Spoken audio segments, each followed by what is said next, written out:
Good morning. मैं सोनू मिश्रा स्वागत करता हूं आपका अपने चैनल एम्बिशन मैथमेटिक्स में। और कैलेंडर चैप्टर को आगे बढ़ाते हुए ये तीसरा वीडियो आपके लिए। इससे पहले 2 वीडियो चैनल पे अपलोड हो चुके हैं, तो अगर आपने 2 वीडियो नहीं देखा है तो निश्चित रूप से चैनल पे जाएं और दोनों वीडियो देख लें। और अगर हमारी और आपकी मुलाकात पहली बार हो रही है तो मैं आपको बता दूँ कि आप मेरे चैनल को निश्चित रूप से सब्सक्राइब कर लीजिएगा और बेल आइकन प्रेस कर लीजिएगा। इससे ये फ़ायदा होने वाला है कि इसके बाद जब कभी भी मैं चैनल पे वीडियो अपलोड करूँगा उसका नोटिफिकेशन आपको सबसे पहले पहुँच जाएगा। तो चलते हैं कैलेंडर चैप्टर को आगे बढ़ाते हुए।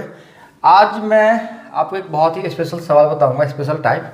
जैसे अगर आपसे सवाल ये पूछता है कि 15 अगस्त 1947 को कौन सा दिन था, ये सवाल है।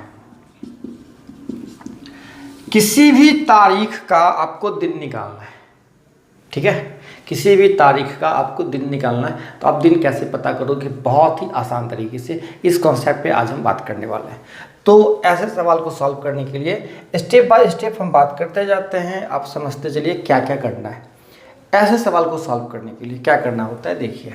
जैसे मान लीजिए आपने लिखा 15 अगस्त 1947। 15 अगस्त 1947 कहाँ? 1947 था। आपको क्या करना है? साल का अंतिम 2 अंक, साल का अंतिम 2 अंक पहले लिख लेना है। कितना? 47। साल का अंतिम 2 अंक पहले लिख लिया। उसके बाद इस 47 में 4 से डिवाइड करके, कितना से? 4 से। रूल है 4 से भाग करना, बस इतना ही सोचना है। 4 से भाग करके जो भागफल आता है उसको लिखना है। तो अगर हम 47 में 4 से डिवाइड करेंगे तो 11 चौके 44, शेष बच जाएगा 3। तो भागफल कितना हो गया? 11। तो लिख दिया भागफल 11। उसके बाद जो तारीख है आपका वो लिख डालिए 15, ठीक है। क्या क्या किया मैंने? पहले साल का अंतिम 2 अंक लिखा, उसके बाद 4 से भाग देने के बाद जो भागफल है वो लिखा, फिर क्या लिखा? तारीख लिखा। अब एक चीज़ और बाकी है। अब वो क्या? अब देखिए, सारे मंथ के कुछ कोड दिए हुए हैं, मैं आपको बता देता हूँ। जैसे जनवरी और अक्टूबर के लिए कोड हम इस्तेमाल करेंगे 0, ठीक है। जनवरी और अक्टूबर के लिए क्या इस्तेमाल करेंगे? 0। मई के लिए इस्तेमाल करेंगे कोड 1। अगस्त के लिए इस्तेमाल करेंगे 2। फरवरी, मार्च और नवंबर के लिए इस्तेमाल करेंगे 3। जून के लिए कोड इस्तेमाल करेंगे 4। अच्छा, उसके बाद सितंबर और दिसंबर के लिए, ठीक है, सितंबर एंड दिसंबर, उसके लिए इस्तेमाल करेंगे 5। और बच गया इधर अप्रैल और जुलाई। अप्रैल जुलाई के लिए कोड इस्तेमाल करेंगे 6। ये आप याद रखिएगा। जनवरी अक्टूबर के लिए 0, मई के लिए 1, अगस्त के लिए 2, फरवरी मार्च नवंबर के लिए 3, जून के लिए 4, सितंबर दिसंबर के लिए 5 और अप्रैल और जुलाई के लिए 6। तो ये कोड आपको एक बार याद रखना है, स्क्रीनशॉट ले लीजिए, अपने पास रख लीजिए। उसके बाद ध्यान रखिएगा, ये कोड सब साधारण वर्ष के लिए है। साधारण वर्ष आप अच्छी तरह जानते हैं क्या होता है। साधारण वर्ष वो जिसमें 4 से भाग नहीं लगे, और लिप वर्ष कौन? जिसमें 4 से भाग लगे। ये 2 वीडियो में चर्चा हो चुकी है बहुत बार, अब बात नहीं करेंगे। लिप वर्ष में थोड़ा सा क्या होता है, कोड बदलेगा। अब लिप वर्ष में कोड क्या बदलेगा? इसमें क्या हो जाता है, जनवरी के लिए कोड 6 हो जाता है और फरवरी के लिए कोड 2 हो जाता है।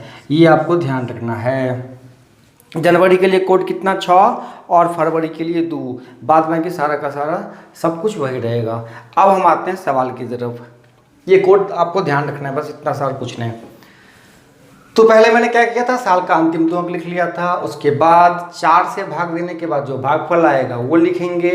उसके बाद जो तारीख है वो लिखेंगे। उसके बाद कोड, उसके बाद इस मंथ का कोड। तो अगस्त का कोड कौन सा है मुझे याद है, आपको अभी याद नहीं होगा, मुझे पता है। आपको यहाँ देख के लिखना है। अगस्त के लिए कितना होगा? 2 होगा।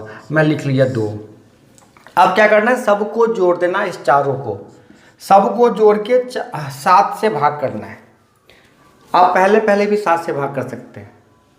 ये भी तरीका है, और नहीं तो आप जोड़ लीजिए 7 1 8, 8 5 13, 13 2 15 का 5, हासिल 1, 4 1 5, 1 6 1 7, 75। अब इस 75 में क्या करना है आपको, 7 से डिवाइड करना है। 7 1 7 कट गया, बच गया 5, ये 0, मतलब शेष बच गया 5। शेष कितना बच गया, 5। अब सुनिए अगला स्टेप क्या करना है। अगर शेष आपका 0 बचता तो ये डिनोट करता संडे को। दिख रहे हैं आप, देख पा रहे हैं सही से? चलिए, 1 अगर होता तो ये डिनोट करता मंडे को। अगर 2 होता, आप आगे समझ सकते हैं, ये ट्यूसडे। 3 होता वेडनेसडे, आप समझिए। 4 होता थर्सडे, 5 होता फ्राइडे, और 6 तो सैटरडे। आप मुझे बताइए कौन सा शेष आया है, 5। तो 5 मतलब क्या, फ्राइडे। उस दिन कौन सा दिन होगा, शुक्रवार। यही होगा आपका आंसर। ये 100% सत्य हो गया। ये कॉन्सेप्ट सीखिए। अब मैं बेकार की चीज़ें मिटा देता हूँ, ये सारी चीज़ें मिटा देता हूँ, ठीक है। अब जो आपको तकलीफ होने वाली है मैं आपको बताता हूँ। तकलीफ आपको तब होगी जब 1947 है, तो मैंने साल का 2 अंक लिख लिया। अब आपके दिमाग में क्वेश्चन आएगा कि अगर 1900 होगा तो क्या लिखेंगे। 1900 होगा तो डबल 0 नहीं लिखना है, इसके लिए 10 लिखना है। अगर 1901 होगा तो 11 लिखना है, ये ध्यान रखना है। ये सब चीज़ें सीखनी पड़ती है। सीख गए, आप समझ गए, आप इसको अप्लाई करोगे। ये कहानी तब तक चलेगी जब तक हम 1999 तक हैं। उसके बाद जैसे ही हम 2000 में एंट्री करेंगे तब 3 अंक लिखेंगे। 3 अंक के लिए 100 लिखेंगे। अगर 2001 की बात होगी तो इसके लिए 101 लिखेंगे। मान लीजिए अभी क्या है 2020, तो इसके लिए 120 लिखेंगे, ध्यान रखना है। 2019 के लिए क्या लिखते हैं, 119 लिखते हैं। बस ये कॉन्सेप्ट आपको ध्यान रखना है। 1999 तक 2 अंक, इसके बाद 3 अंक। चलिए अब एक नई बातें करते हैं। चलिए अब मैं इस सवाल को मिटा देता हूँ। अब एक कंसेप्ट और, एक सवाल और। सब सीख जाइएगा, बहुत आसान है, इससे आसान कुछ हो ही नहीं सकता है। चलिए जैसे मान लीजिए अभी के साल के बारे में बात, 5 मई 2020। आज बात करता हूं कि कौन सा दिन है। चलिए अब देखिए, सबसे पहले क्या लिखना है, 120 लिख डाला। उसके बाद 120 में क्या करना है, 4 से डिवाइड करना है। कितना से, 4 से। 4 से डिवाइड करके किसको लिखना है, भागफल को लिखना है। तो जैसे ही 4 से डिवाइड करेंगे तो 30 आएगा। कोई दिक्कत नहीं है, बिल्कुल। चलिए उसके बाद तारीख कौन सा है, 5, तो लिख दिया 5। अब रही बात मई, तो मई के लिए कोड कौन सा, मई के लिए कौन सा कोड था, याद है, नहीं याद है, 1। जनवरी अक्टूबर 0, मई 1, फरवरी मार्च नवंबर 3, जून 4 था ना। चलिए तो मई के लिए लिख डाला 1। पहले ही 7 से भाग कर दीजिए और शेष लिख दीजिए, नहीं तो सबको जोड़ के भाग करिए, कोई दिक्कत नहीं है। हम यहाँ भी अगर भाग करके देखते हैं तो 7 से 119 कट जाएगा, बच गया शेष 1। और ये 7 चौक 28, बच गया 2। यहाँ शेष 5 ही बचेगा, 1 ही बचेगा। तो देखिए कितना हो गया, 2 1 3 3 और ये 5 8 8 1 9। 9 में अगर 7 से भाग करेंगे तो शेष कितना हो जाएगा, 2। अब 2 की बात करते हैं, 2 मतलब ट्यूसडे, तो आज मंगलवार है ना, कोई दिक्कत नहीं है। चलिए यहीं पे अगर जनवरी की बात होती तो जनवरी के लिए कोड 6 इस्तेमाल करते हैं, ये ध्यान रखना है। जनवरी और अक्टूबर के लिए कोड 0 होगा बेशक, लेकिन कब, साधारण वर्ष में। लेकिन यहाँ 2020 लिप वर्ष है, लिप वर्ष में अगर जनवरी की बात होती तो कोड 6 इस्तेमाल करते हैं, गलती नहीं करना है। चलिए अब थोड़ी सी आपको तकलीफ क्या होने वाली है मैं आपको खुल के बता देता हूँ। तकलीफ आपको तब होगी जब आप कोई भी ऐसा साल लोगे जिसमें 1800 से 1904 तक की बात होगी। 1800 से कहाँ तक, 1904। 1800 से 1904 तक कोई भी ऐसा साल होगा तो आपको क्या करना है, जो भी इस हिसाब से आंसर आवे आपको क्या करना है, 2 दिन बढ़ा देना है। आप आंसर निकलने के बाद 2 दिन बढ़ा दो, या इस चारों में से किसी में 2 दिन बढ़ा दो, कोई फर्क नहीं पड़ेगा। आपको 2 दिन क्या करना है, बढ़ाना है। ये टेक्निक आपको ध्यान रखना है। कहाँ से कहाँ तक, 1800 से 1904 तक अगर कोई भी ऐसा साल होगा तो क्या करेंगे, हम 2 दिन बढ़ा देंगे। इसी कॉन्सेप्ट पे मान लीजिए अगर आपसे सवाल पूछता है महात्मा गांधी का जन्म किस दिन हुआ, तो महात्मा गांधी का जन्म किस तारीख को हुआ था? 2 अक्टूबर 1869। यही हुआ था ना भाई? थोड़ी सी हिस्ट्री कमजोर है हमारी, जीके बहुत टाइट नहीं मेरा। तो ये महात्मा गांधी का जन्म शायद ये सही होना चाहिए, 2 अक्टूबर 1869। चलिए अब दिन की बात करते हैं, तारीख पता हो गई। तो सबसे पहले 69 की बात कर लेते हैं, लिख डाला 69। अगला स्टेप क्या है? 4 से डिवाइड करना, 4 से डिवाइड करके भागफल लिखना। तो चलिए 17 चौका 68, 17 लिख डाला। उसके बाद तारीख 2 और अक्टूबर के लिए कोड कौन सा? कॉपी में देखिए जल्दी देखिए। जनवरी अक्टूबर 0 लिख डाला 0। तो आपको 2 कहीं भी जोड़ सकते हैं, अभी भी 2 जोड़ सकते हैं, नहीं तो आंसर निकालने के बाद 2 जोड़ दीजिए, कोई दिक्कत नहीं है। चलिए आपका सवाल क्या है? यहीं पे 7 से भाग कर देते हैं सब में।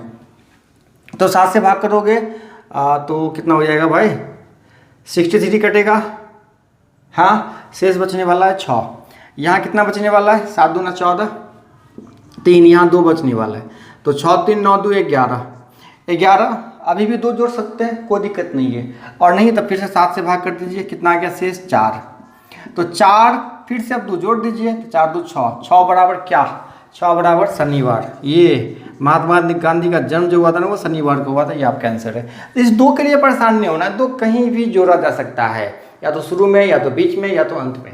आप अपने सुविधा के हिसाब से जितने ताकतवर आप हैं लगा लीजिए, कोई दिक्कत नहीं होगी। चलिए अब इसी कॉन्सेप्ट पे एक और सवाल मैं आपको बता देता हूँ, बहुत ही बढ़िया सा सवाल है। जैसे मान लीजिए आपसे सवाल ये कहता है कि जुलाई 2007 का तीसरा मंगलवार कब होगा, है ना? जैसे आपसे सवाल क्या पूछता है कि जुलाई 2007 ठीक है, का तीसरा सोमवार या तीसरा मंगलवार, कुछ भी, तीसरा मंगलवार कब होगा? तीसरा मंगलवार किस तारीख को होगा? ये सवाल। तो ऐसे सवाल को सॉल्व करने के लिए क्या करना है मुझे, ये जरा देखिए। जुलाई 2007 का तीसरा मंगलवार, ऐसा कोई भी सवाल हो सकता है। मई 2019, मई 2020, किसी भी तारीख, है ना? किसी भी महीने की दूसरी, तीसरी, चौथी, मंगलवार, सोमवार, बुधवार, कोई भी आपसे ऐसा सवाल पूछता है तो क्या करेंगे? तो सबसे पहले आपको ये पता करना है कि पहला मंगलवार कब होगा। तो पहला मंगलवार अगर मिल गया तो उसके 7 दिन के बाद दूसरा मंगलवार, फिर 7 दिन के बाद तीसरा मंगलवार, यही कॉन्सेप्ट होगा। तो अब भाई पहला मंगलवार कैसे मिलेगा, ये सबसे बड़ा सवाल होता है। तो सबसे पहले मुझे ये पता करना है कि 1 जुलाई 2007 को दिन कौन सा है। तो पहले पता कर लेते हैं 1 जुलाई 2007 को कौन सा दिन है। तो अगर सोमवार है तो उसके 1 दिन के बाद होने वाला है मंगलवार, है ना? तो पहले ये पता कर लेते हैं 1 जुलाई 2007 को कौन सा दिन होने वाला है। चलिए ये पता कर लेते हैं। तो सबसे पहले 2007 के लिए लिखेंगे 107, ठीक है। अब 4 से डिवाइड करके भागफल लिखेंगे। तो 4 से डिवाइड करने के बाद क्या होने वाला है? 25 चौका 100, 26 चौका 104। तो डेफिनेटली हम यहाँ पे भागफल 26 लिख सकते हैं, किसी भी तरह की कोई दिक्कत नहीं होनी चाहिए। अब तारीख चाहिए, कोड चाहिए। तो तारीख कौन सा है? 1। जुलाई का कोड कौन सा है भाई? अप्रैल और जुलाई 6, सबसे लास्ट वाला। हाँ चलिए अब यहाँ पे आप सबको जोड़ के 7 से भाग करिए, और नहीं तो पर्सनल 7 से भाग करते चलिए, फिर भी कोई दिक्कत नहीं है। तो 7 से भाग करिए, 15 से कटेगा 105, 15 7 105, बच गया यहाँ पे शेष 2, 7 या 21, बच गया शेष 5, यहाँ 1 ही बचेगा, यहाँ 6 ही बचेगा, बच गया 6 1 7, 5 2 7, आहा 0 बच गया भाई, है ना? शेष बच जाएगा 0 7 से भाग करने के बाद। 0 मतलब क्या? 0 मतलब संडे, 0 मतलब संडे, मतलब 1 जुलाई को संडे। आपको मंगल तक पहुंचना है, मंगलवार तक। अब जैसे ही 1 तारीख को संडे, 1 तारीख को संडे, ये संडे कैसे समझा? 0 शेष आया, तो 0 शेष संडे बता रहा था, यहाँ मैंने लिखा था, याद करिए कुछ देर पहले। तो 0 संडे बता रहा था। तो 1 तारीख को संडे, इसका मतलब 2 तारीख को मंडे सोमवार, और 3 तारीख को ट्यूसडे मतलब मंगलवार। यहाँ तक हम पहुँच चुके हैं। ये स्पेलिंग आपको अच्छी तरह पता है, मुझे पता है, इस सब चीज़ों पे ध्यान देना। अब चलिए, पहला मंगलवार 3 तारीख को, तो अगला मंगलवार कब? 7 दिन के बाद, मतलब 10 तारीख को फिर से मंगलवार। ये दूसरा मंगल। आपसे पूछता है तीसरा मंगल, तो ठीक है भाई, 17 तारीख को तीसरा मंगल। फिर चौथा फिर पूछता तो 7 दिन फिर बढ़ा देते, हो गया आंसर। ऐसा ही आप तमाम सारे क्वेश्चन को बहुत आसान तरीके से सॉल्व कर सकते हो। अब ऐसे सवाल में आपको पूरी ज़िंदगी कभी तकलीफ नहीं होने वाली है। फिर एक तकलीफ होगी एक तरह के सवाल में, अब मैं आपको बताता हूँ। जैसे मान लीजिए आपसे सवाल पूछता है ऐसा, मिटा दूँ, कोई दिक्कत नहीं है, स्क्रीनशॉट लेके तैयार हैं, लिख चुके हैं सारी बातें। चलिए, अब मान लीजिए आपसे एक सवाल ऐसा पूछता है कि अगर 1 जुलाई 2007 को, अगर 1 जुलाई 2007 को मंगलवार है, तो 15 अगस्त 1947 को कौन सा दिन होगा? कौन सा दिन होगा, ऐसा सवाल है आपका। तो देखिए, अभी अभी मैंने 1 जुलाई 2007 का भी दिन निकाला है और 15 अगस्त 1947 का भी दिन निकाला है, दोनों निकाला है। तो अभी हम इस सवाल पे पूरा फोकस करेंगे। सवाल आपको क्या कहता है? 1 जुलाई 2007 को मंगलवार। तो हम सवाल की सच्चाई पे ध्यान नहीं देंगे, हम पहले ये पता करेंगे कि 1 जुलाई 2007 को एग्जैक्ट होता क्या है, ये पता करेंगे। तो अभी मैंने आपको पता करना सिखलाया, और अभी आपने क्या पता किया? रविवार होता है सच में, लेकिन आपके क्वेश्चन में क्या दे रखा है? मंगलवार, मतलब ये 2 दिन बढ़ा के दे रखा है। क्या दे रखा है क्वेश्चन में? 2 दिन बढ़ा के। तो आप भी क्या करेंगे? 15 अगस्त 1947 का दिन निकाल लेना है। 15 अगस्त 1947 का दिन निकालना है। तो अभी जो दिन निकाले तो क्या आया था? शुक्रवार आया था। तो क्वेश्चन के हिसाब से अगर ये सच है रविवार, लेकिन क्वेश्चन कहता है मंगलवार, तो आप भी क्या करेंगे? ये 2 दिन बढ़ाया ना, आप भी क्या करेंगे? 2 दिन बढ़ा दीजिए। तो शुक्रवार, शनिवार, रविवार, इस हिसाब से रविवार होगा, इस क्वेश्चन के हिसाब से यही आपका आंसर होगा। अगर ये मंगलवार की जगह शनिवार लिखता, मतलब क्या, 1 दिन घटाया, आप भी क्या करते? शुक्रवार में 1 दिन घटा देते, गुरुवार। ये होता है आपका आंसर। यही कॉन्सेप्ट है, यही तरीका है। ऐसे ही क्वेश्चन को सॉल्व करना है और खूब प्रैक्टिस करनी है, खूब जम के प्रैक्टिस करनी है। यही एक उपाय है और कुछ नहीं। किसी भी क्वेश्चन को बहुत आसान तरीका से सॉल्व करने का 3 तरीका: पहला प्रैक्टिस, दूसरा भी प्रैक्टिस, और तीसरा भी प्रैक्टिस। उसके अलावा कोई उपाय नहीं है। चलते हैं, मिलते हैं अगले वीडियो में। और 3 वीडियो पूरा देख लीजिए। 3 वीडियो मैंने चैनल पे अपलोड किए कैलेंडर के। अगर आप ये तीनों वीडियो देख लेती हो तो यकीन के साथ कह सकता हूँ किसी भी तरह की कोई दिक्कत नहीं होगी आपको। यकीन कर लो भाई, यकीन कर लो, मुझे मोहब्बत है तुमसे। Bye bye.